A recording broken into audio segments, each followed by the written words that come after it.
But America has decided, and Donald Trump will be the 47th president of the United States.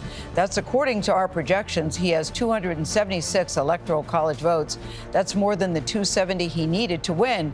And he did it by dominating those battleground states. You've been covering this since last night, Gayle. You were here at the desk with our colleagues. Well done. Well done. Thank you for waking up with us. Did you even go to sleep? All right, starting in the South, let's talk about what CBS News projects. The former president has won the state of North Carolina.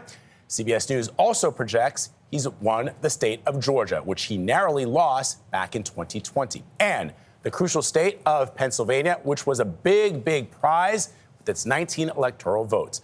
Michigan, another battleground state, is still considered a toss-up. CBS News projects he has, however, won the state of Wisconsin, another so-called blue wall state. President Biden won all three of those states back in 2020. The state of Arizona is still a toss-up at this hour, but the state of Nevada does appear to be leaning his way. And we will get into how the former president won and what happens next. But first, let's go to Tony, who is in Florida right now. Tony, appreciate you waking up once again. You have been around the clock. Good morning. Hey, look, it's a different kind of morning in America. It's a historic morning in America. Good morning, Nate, Gayle, Vlad. It's a moment for taking stock because not all that long ago, Donald Trump was isolated at Mar-a-Lago. He was twice impeached, voted out of the White House, abandoned by many of his former allies. And when he announced his campaign, you'll recall, 722 days ago now, his hometown New York Post buried the story on page 26.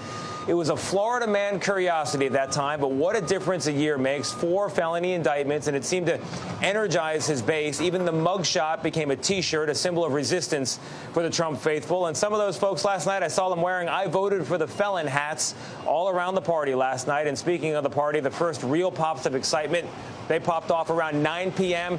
The dancing started to YMCA, of course, about 11 p.m. And after the networks projected Pennsylvania and Wisconsin in Donald Trump's favor, well, the roar of the crowd put the convention center's hurricane-resistant roof to the test.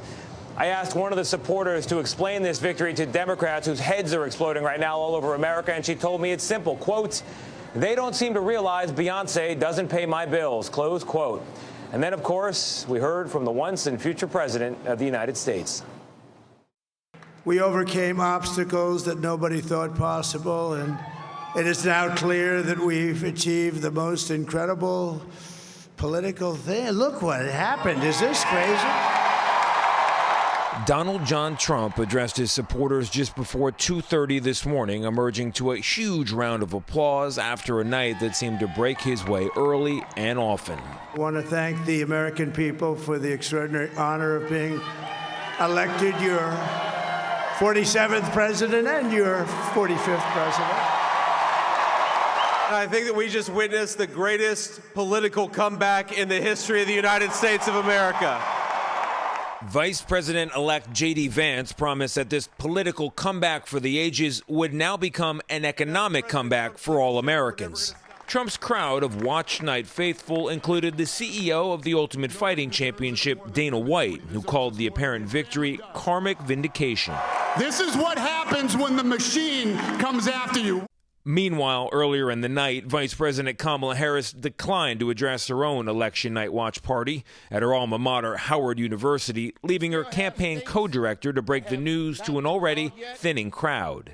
We will continue overnight to fight to make sure that every vote is counted, that every voice has spoken. So you won't hear from the Vice President tonight. A night that began with cautious optimism curdled into something else entirely after Harris was projected to lose key battleground states like North Carolina and Georgia. Donald J. Trump has an insurmountable lead. Georgia, where Secretary of State Brad Raffensperger called the race for Trump before 11 p.m., even as the former president still faces felony charges there for his alleged attempts to overturn Georgia's 2020 results. That is one of several now uncertain cases against Trump, including federal charges tied to his alleged efforts to block certification of the last presidential election. As for what now, well, he said he would fire the special counsel leading that investigation.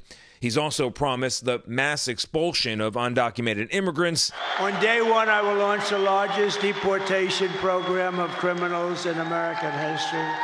plus stepped up tariffs on foreign countries, and a public health-related cabinet role for former third-party candidate Robert F. Kennedy Jr., a figure known for his anti-vaccine rhetoric. About his famous claim to act like a dictator for a day, his first day in office, that is, well, you can expect him to greenlight more drilling for oil. But for now, as most Americans say the country has been headed in the wrong direction, there was also an appeal to unity. Because we're going to help our country heal. We're going to help our country heal. We have a country that needs help, and it needs help very badly.